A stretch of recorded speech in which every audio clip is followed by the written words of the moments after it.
Bryson. Welcome to the executive track. I am currently out of uniform while I do some technical troubleshooting. Be with you in a second.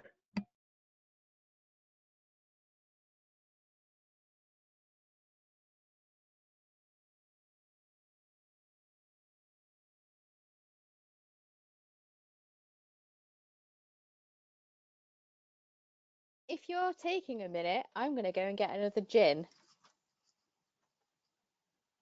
Can you hear me okay? All right. Can anyone Hopefully hear we will me? be kicking off with Dan DeCloss here. Think. There we go. All right. So Dan DeCloss, no, you aren't secure, so stop asking. Good morning or afternoon, everybody. Thank you for joining me today. My name is Dan DeCloss. I am here to present to you, No, You Aren't Secure, so Stop Asking. This is a presentation for the Purple Team Summit, November 13th, 2020. You're actually getting this from a recording because I was unable to attend this session in live format, but I really appreciate you guys joining me today.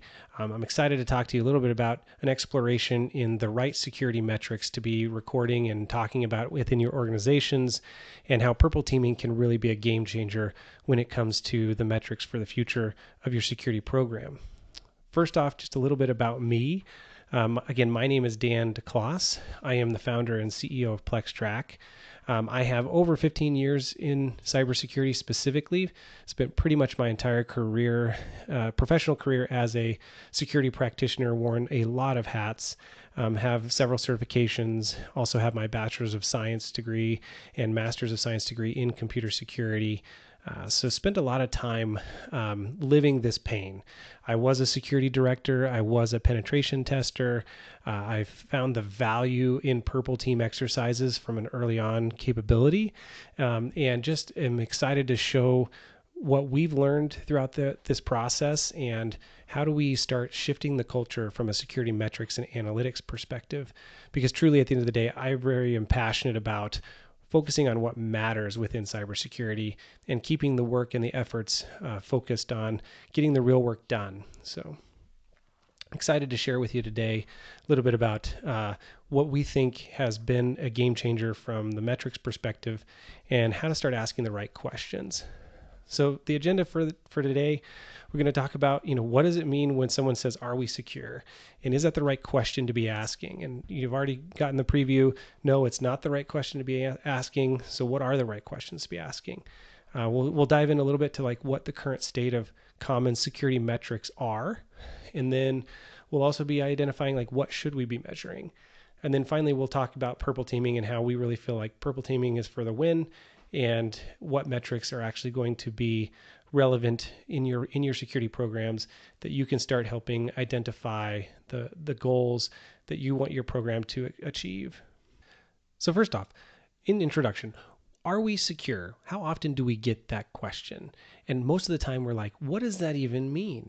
It gets very fatiguing as a security professional to try and get that question all the time and really not have a very good answer, because truthfully, we don't even really know what does it mean to be secure.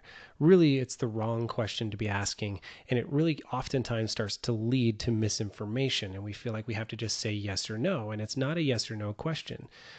Security is very nuanced, as we all know. There's a lot of things that we're focused on within our programs. And so really what this indicates is that we have a culture shift that needs to occur at the top, from the people asking these questions from the top down. We need to be understanding that they're not getting the right information to be able to ask the right questions. So we really have to start shifting the culture of how do we say, this is what's going on in our program, this is what's working, this is what's not. And these are the things that we should all be focused on from a security perspective. So we need to start shaping the narrative of the questions that get asked of us, with real metrics. And so we have to start identifying what are the true goals of our metrics, that we can start shifting this culture from the bottom up, and then begin to ask the right questions of our leadership, being able to provide them the right answers. So as we get started, I also want to kind of demystify this maturity misconception.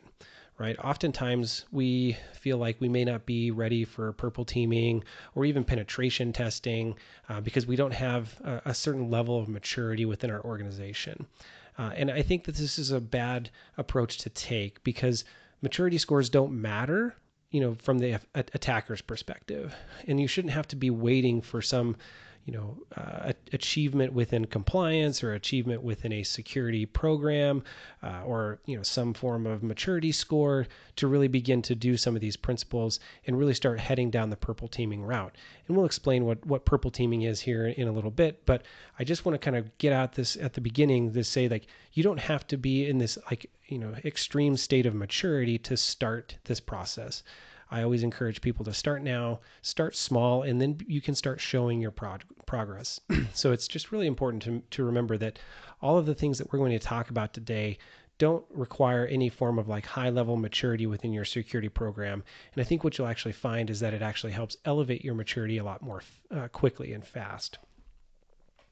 So let's start with, what are some of the traditional metrics that security teams are gathering today and that you hear a lot about? Things like mean time to detection. What is mean time to detection? Well, that's typically when you are able to, as a security program, be able to detect when an incident has actually occurred, right? And so being able to calculate the mean time to detection truly is a forensic effort. It really means that you have to know exactly when that attack started, when the intrusion actually occurred, so that you can actually determine, here's when the rough time frame of when it started, and then here's when we actually were alerted by our security systems in some capacity, or our external MSSP, that this actually occurred.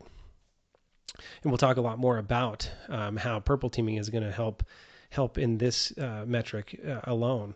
But another traditional metric is the mean time to response. So once we've actually had an alert in our system or something like this, how quickly does it take our team to actually start responding to the issue?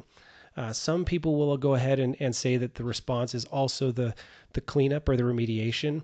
I like to view it as, this is the time that it took from the time a system or somebody alerted the security team of the issue to the time when they actually started working on it. And then the mean time to fix, or sometimes what I'll refer to as the mean time to remediation, is how long it took between the time that they picked it up and started the response capability to the time that the issue was actually resolved. This is also an important metric when we're talking about vulnerability management, being able to identify how quickly an issue or a risk was resolved from the time that it was reported. So these are what I like to call more around the trend metrics. And then we have the process metrics. Process metrics are really more of those daily activities, typically come out of just the diligence aspects. Sometimes they get identified through compliance measures, things that you need to be focused on from a compliance perspective, and as well as just your diligent items within security. So policy reviews, access control reviews, configuration management and system reviews, doing your annual security awareness training or your periodic phishing trainings. You have vendor and third-party risk management activities, how often you're getting assessments done and completed and trying to score these in some fashion. Vulnerability and patch management, how quickly and how often are you actually reporting fixes to vulnerabilities, and how quickly the patches are getting completed. And then metrics around your asset management. So these are all kind of process metrics. And so these are a lot of things that start to get tracked within a security program, and you can start to get it can start to feel kind of chaotic, right?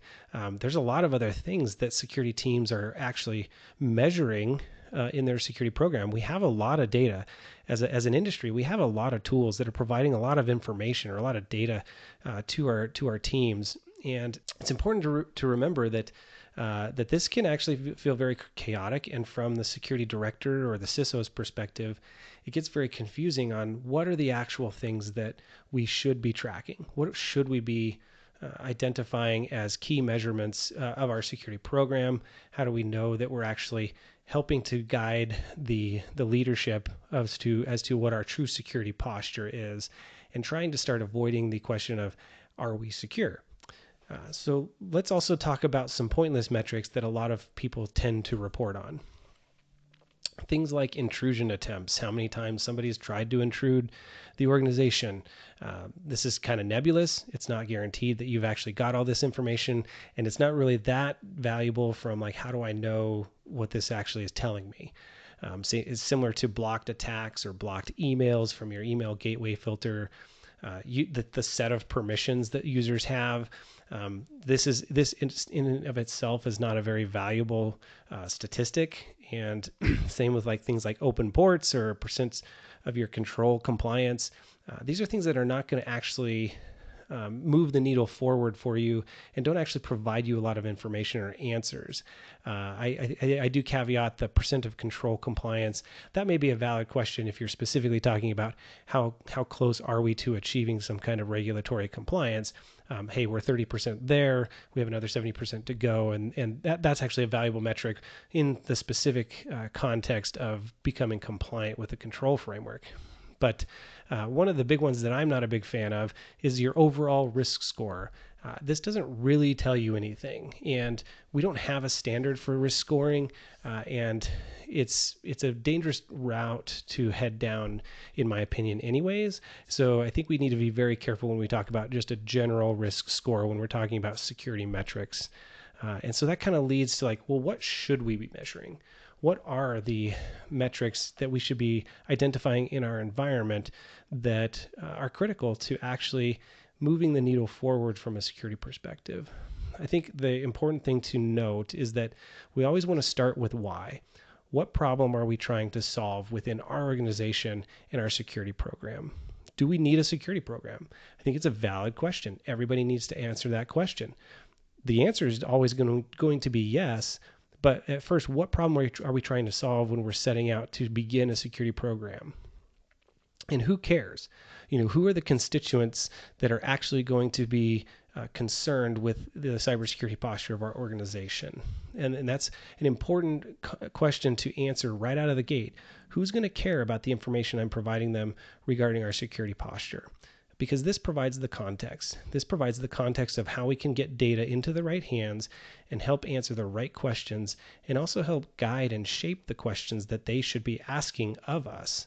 So we have an opportunity to really say, like, here's the things that you need to be worried about, and here's why. So the kinds of questions that we are starting to drive towards are like, what problem are we trying to solve? What is the business impact of our security program? Why do we need to be secure? Who do we need to report to with this information? And it's also important to highlight that if you start posing the wrong questions, those questions lead to wrong answers, which lead to a false sense of security. There's no absolute set of metrics that are going to be relevant for every organization. There are subsets of metrics that every organization will probably start to track, but context is king with respect to an organization.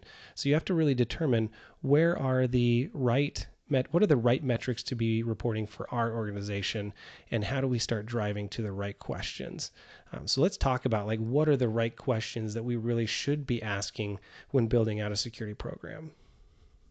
So I think one of the very important first questions that we need to ask as we have a security team, and as we're starting to kind of revamp our security metrics, and I think it's one that gets overlooked a lot. In fact, I don't hear a lot of people actually asking questions around just their team's capabilities.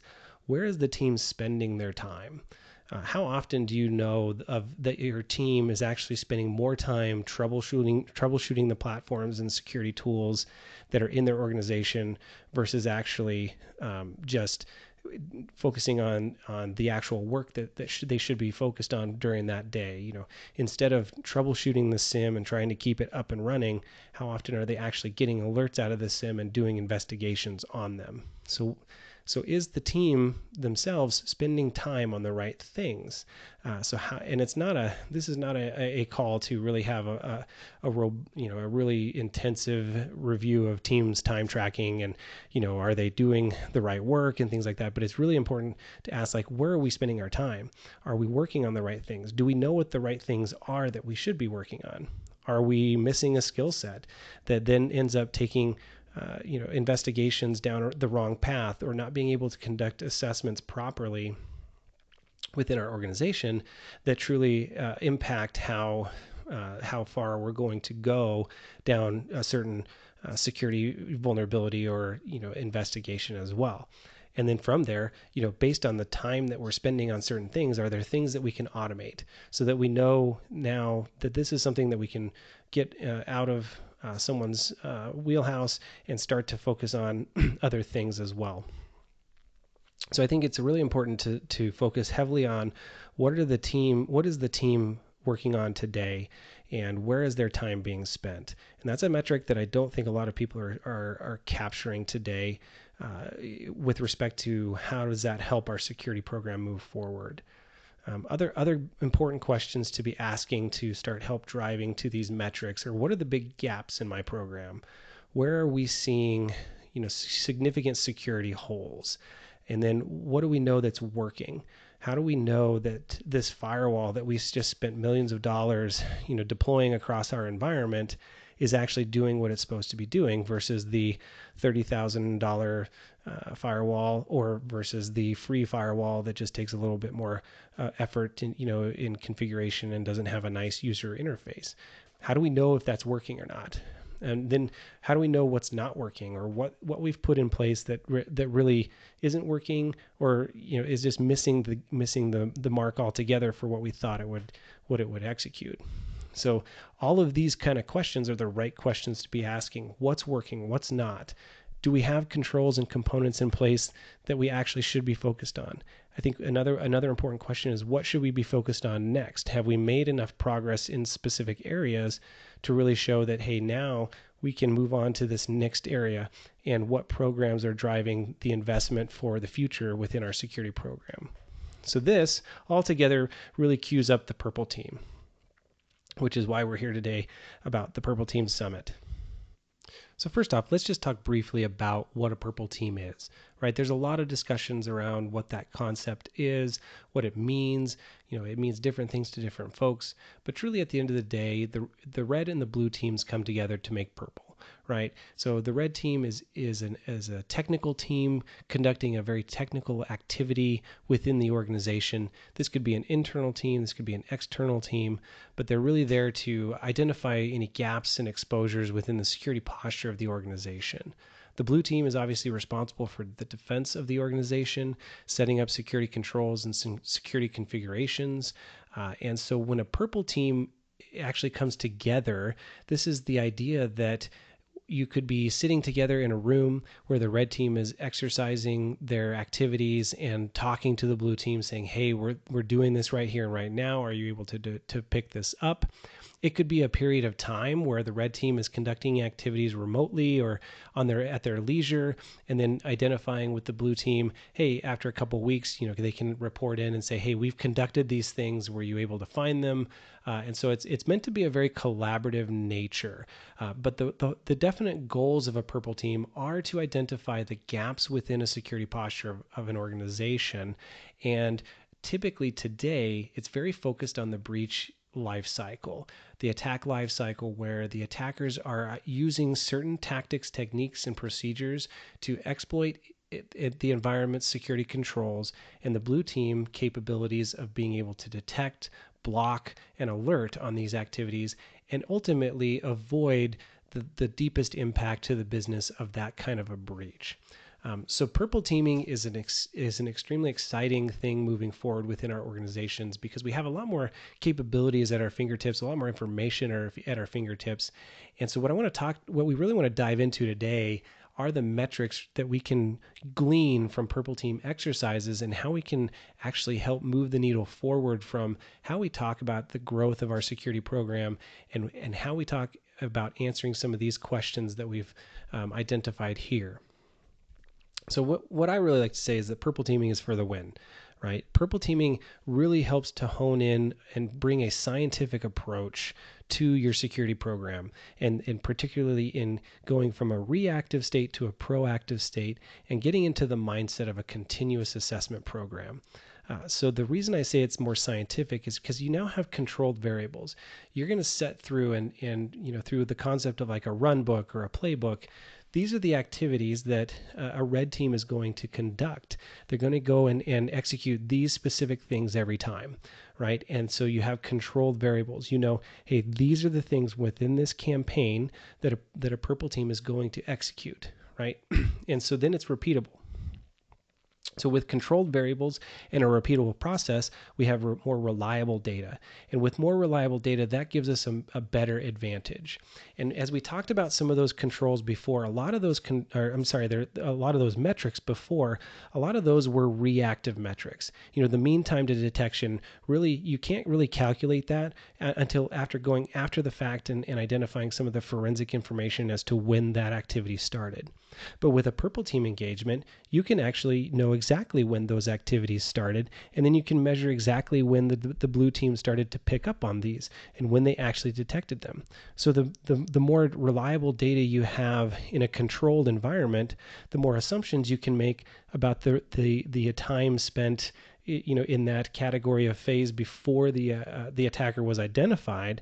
And so now you have more reliable data, and now you can marry the reactive side to the proactive side. So a few other important things to identify when we're talking about purple teaming are to clearly identify and define the goals that you want your purple team to be achieving. It's critical to align those goals with the goals of the business. One of the main questions you want to be asking is, how does XYZ security investment, you know, achieve this ABC business objective? For example, how does an investment in an enterprise detection and response agent on our servers actually help achieve the business objective of, you know, uptime reliability, not, you know, customer confidence, these kinds of things that are more focused from the business perspective. So making sure that as you set out with conducting purple team exercises, clearly defining the goals and making sure that you're getting back to those questions, the right questions to be answering. And then be able to truly use the data that comes out of these purple team engagements to your advantage. Like we talked about, the reactive data could be somewhat anecdotal because we don't have a lot of metrics at the beginning. But now that we have the proactive data where we have measured every step of the way, we can you know, take the assumption that the simulation actually might reflect reality. And so now we have a little bit more information around when things might have happened in our environment if an incident were to occur and we didn't detect it right away. So in my opinion, how does this change the game? Going from a reactive state to a proactive state gives us much better data that we can start to compare trends in the real metrics against simulated metrics. So as we talk about a structured purple team within our environment, let's talk a little bit about what this actually provides and the metrics that we can actually start to glean from these purple team exercises. First, it gives us confidence values. As we run through adversarial simulations or just attack techniques within our environment, it starts to give us coverage of the kill chain. You know, the kill chain being the breach attack life cycle. So there's different steps within that life cycle. And so now we start to be able to understand, hey, as we've executed techniques and procedures within a specific area of the kill chain, we start to get a little bit better gauge as to how effective we are in those kill chains.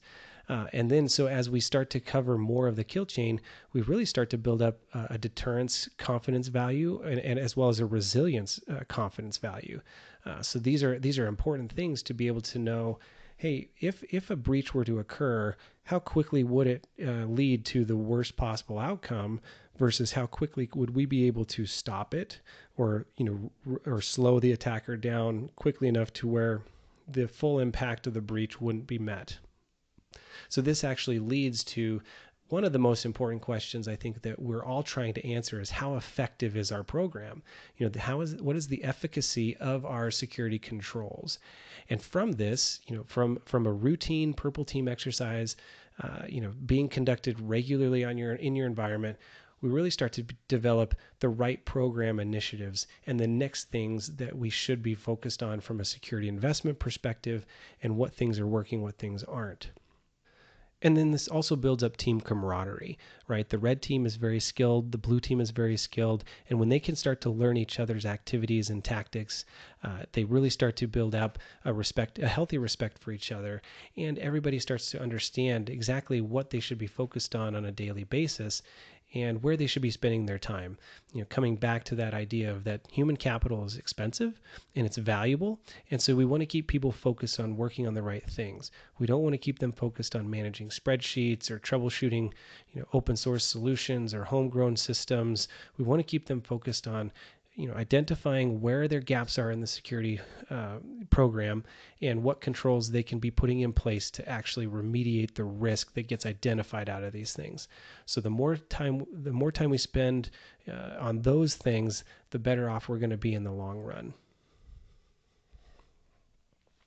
So the other nice thing that we talked a little bit about before was this comparison of the proactive data to the reactive data. We have a lot of reactive data already in the form of SIM alerts and how often we're picking those up and doing the analysis. But now we can marry those the modeled data, the purple team exercise that we're conducting on a regular basis, and the data that we're pulling out of that, and now we can start to model it to the actuals, right? And so this mean time to detection can actually be much more realistic, and it can be much more accurate in how we depict this up to the rest of our security teams. And then it clearly identifies critical gaps within our infrastructure. It provides a set of consistency as well. We can start to conduct the same activities and identify the same metrics over and over again, and then we can begin to prioritize the next controls that we need to be working on within our security program, and that can help drive the investment that we're going to work on moving forward.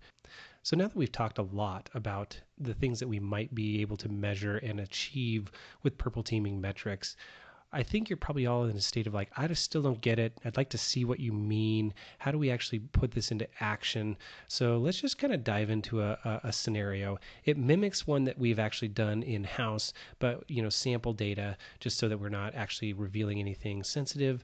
But let's just go ahead and dive into the fact that we want to actually be able to show what we actually are talking about.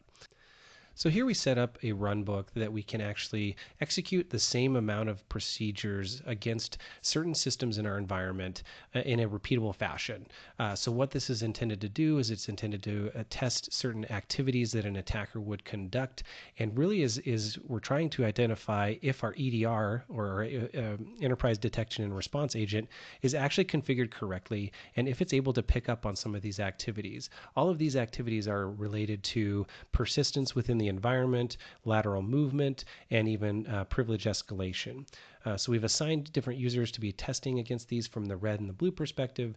And you can see here, as we've gone through it, certain items we've actually identified, hey, these are going to be findings in the final report for this campaign.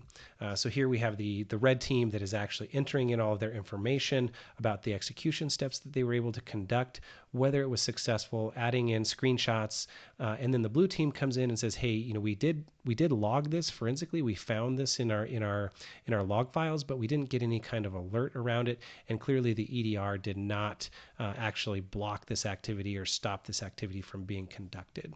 And again, this is just a simulation, but so from there we actually can do that simulation again, maybe the next quarter, and we can now start to provide metrics. Because we're conducting the same runbook against the same machines, over time, we start to begin to identify whether or not our EDR is getting configured and improving in its security posture. So you can see here, the first time we ran this was in Q4 of 2019.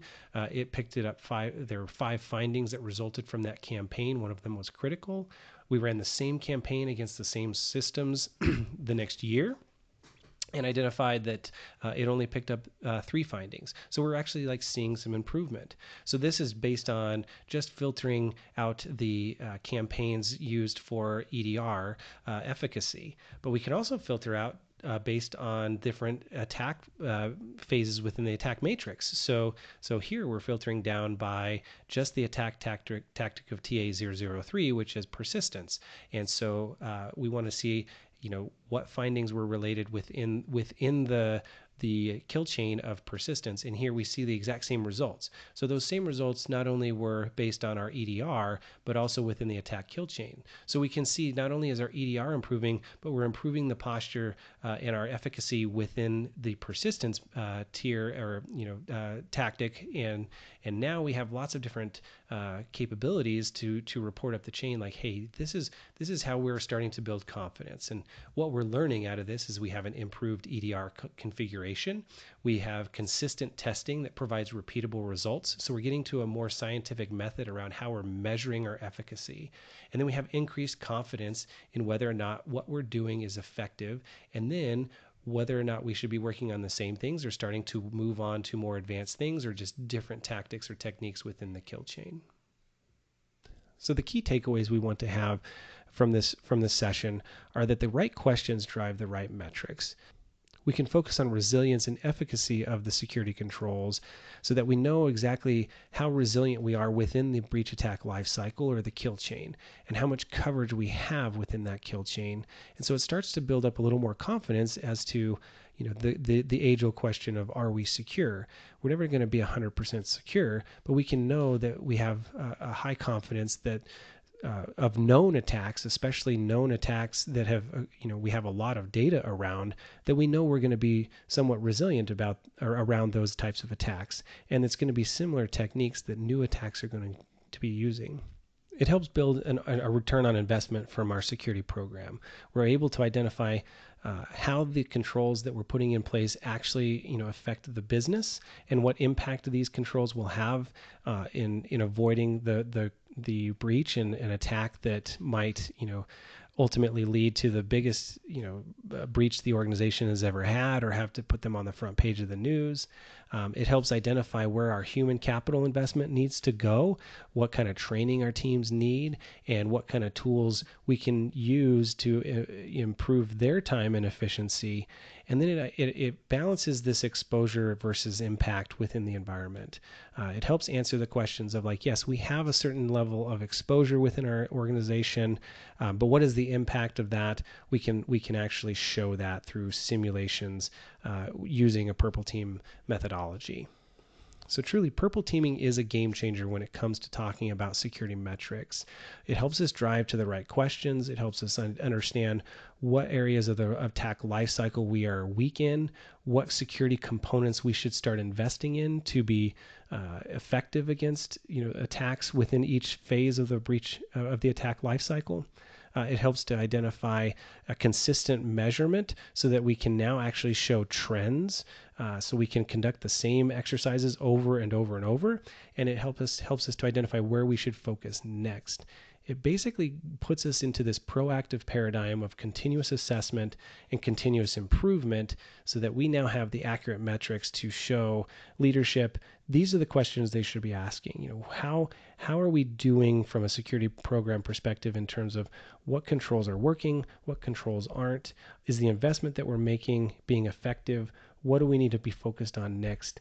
And what kind of human capital does it take to get there? So in conclusion, you'll never be secure, quote unquote secure. That's the wrong question to be asking. We want to be focused on the questions around our continuous improvement. How are we identifying and addressing the controls that we are missing today? Where are the effective components that are working? Where are the components that are not working? And do we have consistent data to really help drive the impact to the business? How do we know what to invest in next, whether we need to go get more people, more tools, or just continue to stay the course, and understanding that as new attacks come out, we can continue to simulate these attacks within our environment and continue to grow our assurance that we are in a more secure posture than we were yesterday. And that's, I think, the key driver to the talk today that I'd like you to take away from is that we want to be showing trending in the right direction. And the best way to do that is through consistent and repeatable processes. Purple teaming sets you up perfectly for this because you have a set of campaigns, a set of adversarial techniques that you can test against in a continuous fashion and continue to show actual data that shows your improvement or shows your weaknesses, and then helps you identify the investments that you need to make next, whether those are just simply program investments of your time or investments in security tools or more people. So with that, thank you so much for taking some time out of your day to listen to this talk. Really am passionate about the metrics that we're all going to be able to show through purple teaming. I hope you enjoy the rest of the summit.